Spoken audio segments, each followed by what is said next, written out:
Hi there, and welcome to A&P with Dr. O. In this short clip, we're going to go ahead and focus in on the auditory ossicles, and we're also going to get a closer look at the cochlea, vestibule, and semicircular canals. Here are our three auditory ossicles. We have the malleus, we have the incus, and we have the stapes. I think the stapes is very recognizable because it gets its name because it looks like a stirrup. So if I just kind of twist it a little bit, you can kind of see that kind of stirrup look a little bit better. Again, malleus, incus, stapes.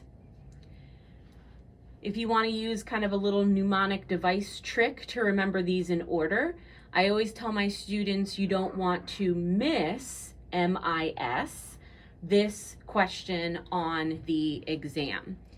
So if you're trying to identify the auditory ossicles, it helps to know them in order: MIS, malleus, incus, stapes.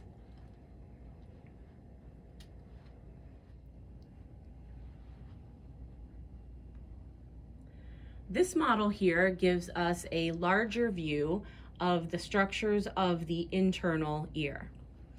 We have our snail shell here, our cochlea, responsible for hearing. We have our semicircular canals and our vestibule, responsible for equilibrium. And then we have our vestibulocochlear nerve. We also have our two windows, our round window and our oval window.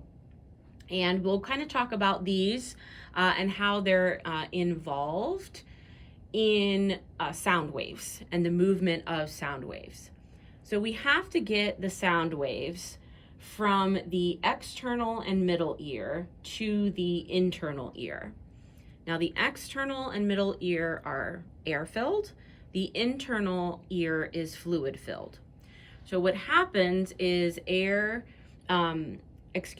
sound waves are going to move through the air-filled external ear, through the external acoustic meatus, and then they're going to end up at the tympanic membrane of the middle ear.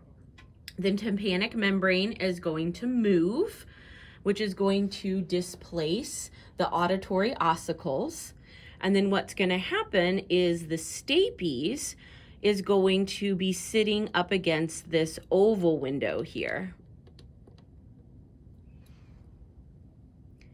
And as the stapes moves up against this oval window, this is what allows those sound waves to move from the air-filled portions of the ear to the internal fluid-filled portions.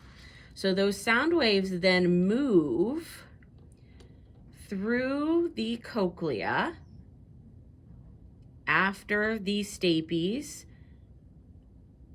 moves up against that oval window. So our sound waves come up through the cochlea, and then they move back around until they reach the round window,